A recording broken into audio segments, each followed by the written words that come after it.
Me elame ajal, kus suhtumist mõne inimese või nähtuse asjus väljendatakse esmaemotsiooni ajel. Näen ja arvan. Kohe. Kuid sageli on šokeeriv esmapilt eksitav. Asja sügavam sisu selgub hiljem. See kehtib ka mu järgmise loo puhul. Käisin Viljandimaal uurimas, mida teevad seal 2 noort inimest, kelle hoovist leiab skelette ning hulga kõdunevaid metsloomi. Tunnistan, esmane emotsioon oli tõesti väga imelik. Aga olge hoiatatud, siin loos on häirivaid kaadreid.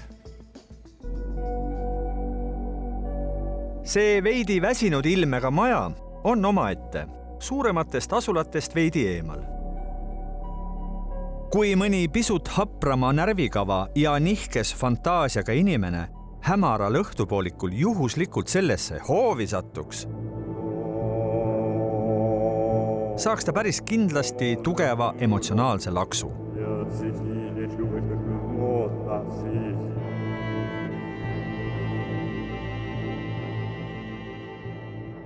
Milleks need on? Hirmutamiseks või milleks? Pigem sellised aia kaunistused. Mingid niisugused suuremate loomade luud? Need tegelikult on mulle vanaema vanast talukohast nii-öelda saadud, et seal kunagi siis olid veised. Aga nüüd tema ei ripu siin ilu pärast, nagu on näha, et ta on siin natuke sellisem karvasem. Tema me leidsime siis talvel, et keegi oli ta autol ajanud ja siis me tõime ta koju. Ma võtsin talt naha ära ja siis võtsime ka osaliha nii-öelda endale ja siis osaliha, mis ei kõlbanud, viisime metsa metsloomadele ja siis ülejäänud. See skelett jäi siia nii-öelda rippuma, et talvel siis linnud süüa saaksid. Et kui meie paneme linnas linnukestele pekki, siis teie panite tüki kitse siia. Jah, nagu näha on, et tühjaks ta söödud on. Need 2 noort inimest, kes oma mulgima servas pisut omaette asuvat elamist ja aeda tutvustavad, on väikest viisi ettevõtjad ja suured loodusesõbrad Agnes Pajula ja Silver Sepp. Veidike rääkige sellest majast ka, kus me oleme. Et nii palju me teame, et oli endine apteegihoone oli ta kunagi 1900, vist sel ajal juba oli ehitatud.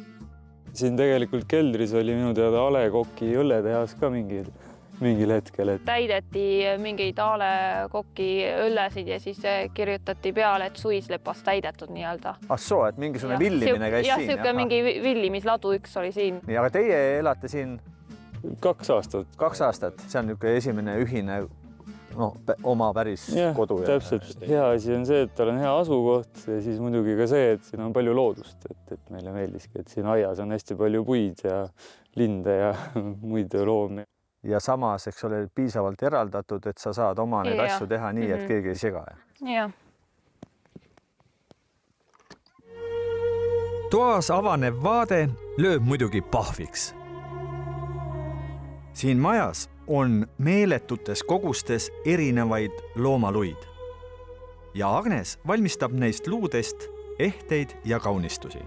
Kui ma nüüd kõiki neid ehteid ja värke siin vaatan, kus see kõik alguse sai? Ma tegelen ise loodusfotograafiaga ja käin metsas hästi palju ringi. Ja siis ma tavaliselt tõin metsas leitud konte endale koju.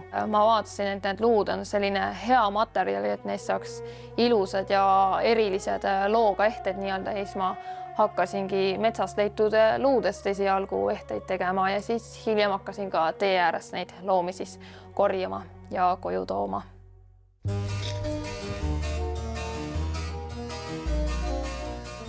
Teie, kui sõidate maanteel ja kui jääb silma mõni loom tee ääres, kellel on otsa sõidetud ja kes on surnud, siis teie korjate üles. Jah, täpselt nii. Ei sõida mööda, vaid korjame üles.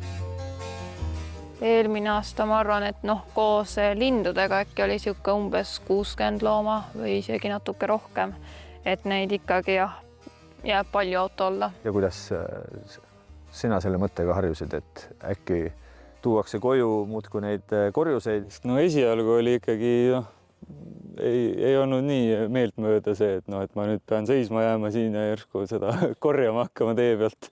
Aga siin järjest asi arenes ja siis see mõte nagu kuidagi muutus paremaks. Tuleb siiski hoiatada, et kõik see, mida oleme seni näinud, on olnud vaid kergeks sissejuhatuseks järgnevale. ja siis tootegi siia ja panetegi nad siia kõdunema. Jah, et kastid alla, et siis ongi nii, et putukad saavad ligi tulla ja siis putukad nii-öelda teevad selle enamuse tööd ära, et lõpuks ongi nii, et liha on kõik kadunud ja alles on ainult puhas skelett ja siis karvad üldjuhul. See on siis põdravasika jalg. Ja siis siin näiteks on mul rebane. Või see, mis tast järel on? Jah, et ta on peaaegu üleni ära lagunenud nii-öelda. Siin on mäger? Jah, siin on mäger. Siin ongi siukesed värskemad loomad nii-öelda kevadel siis korjatud. Jah.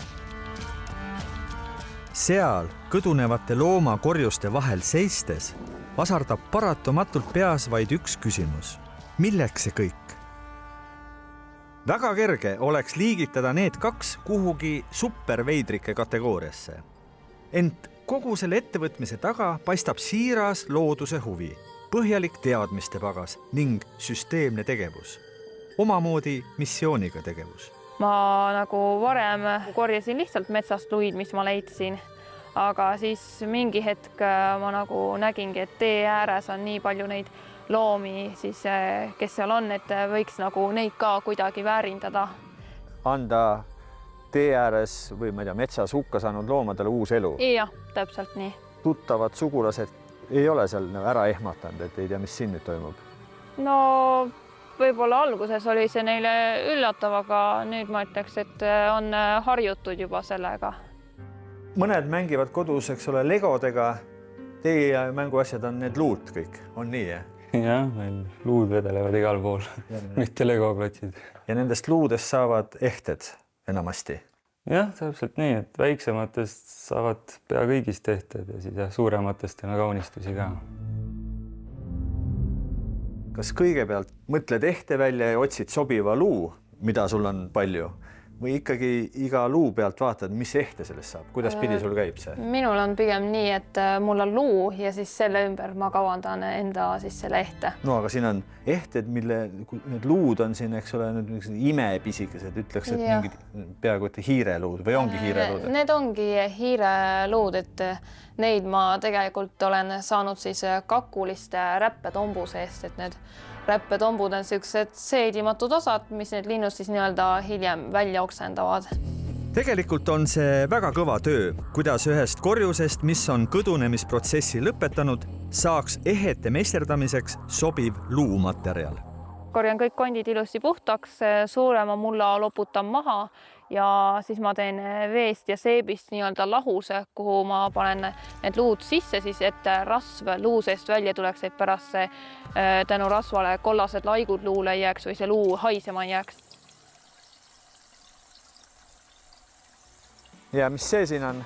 See on tegelikult siuke suurem kast, et see tuppa nii väga ära ei mahu, et siin on näiteks põdraluud siis seebi veeses, keda ma siis puhastan. Mis neist luudest saab? Ma olen mõelnud, et võib-olla mõnest teha kunagi mingi küünlajalg või küünlalus näiteks ja siis mõnest mingid seinakaunistused. Need siis on kivinugis selgrolülid ja siis see on sabalüli siin, siuke. Ja sellest kivinugise selgrolülist saab mis asi? Saab valmistada siukese ripotsi. Panen ta vaiguga nii-öelda siia aluse külge, siis hiljem panen keti siia külge ja võib-olla siia alla veel mingi ripotsi. Kivinugise oli ta? Jah, kivinugis oli. Võrdlemisi haruldane elukas? Ta on isegi mul kõige siuke haruldasem, kelle ma leidnud olen. Kui palju ehtet sa ühes kuus teed? Kõige rohkem ehteid ma teen kevadel, sest talvel ma rohkem tegelen nende luude puhastamistega ja võib-olla muude asjadega. Ja see ongi nii, et mõni kuu võib-olla valmib mul hästi palju ehteid, et võib-olla isegi teen seal 100 ehet, aga mõni kuu näiteks ma ei tee ühtegi, sest mul ongi muud asjad, mida ma teen. Aga ta ikkagi laias plaanis ikkagi sinu põhiline ja ainuke töö, ehete tegemine. Muide, juba varem proovisid Agnes ja Silver teha üsna maalähedast ja erilist äri. tegime siis looduslikest sellistest taimedest siirupeid ja siis siirupitest ka siis limonaadi. Looduslikud taimed, siis need ei olnud mitte rabarber ja punane sõstel. Mitte selles mõttes looduslik, et pigem niisugused metsikumad. Oli nõgese siirup oli näiteks, siis oli võilille siirup.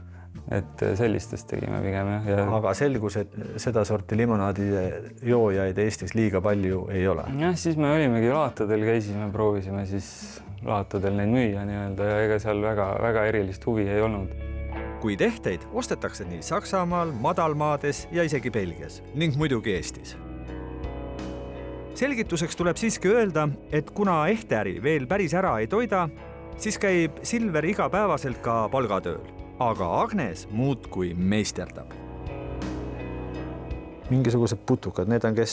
Need on tegelikult tuub ja brussaka kestad siis, millest ma ka ehteid teen. No kust need ometi ei ole maanteelt leidnud? Kust need on? Need ei ole, neid ma tegelikult kasvatan ise ja kui nad kasvavad, siis nad vahetavad kesta nii-öelda. Ja siis neist kestadest ma teen ka vahest ehteid. Soo.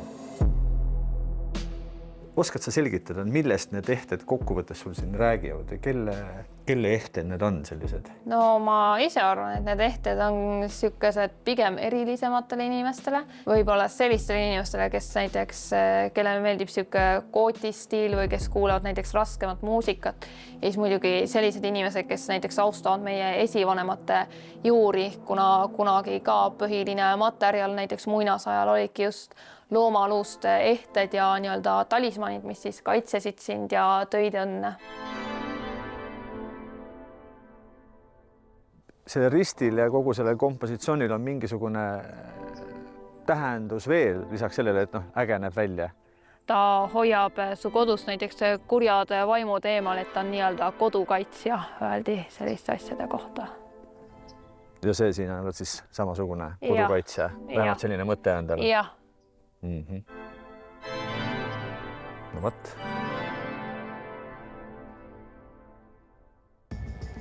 Ma saan aru, et paljud teist tahaks midagi arvata, kommenteerida ja öelda.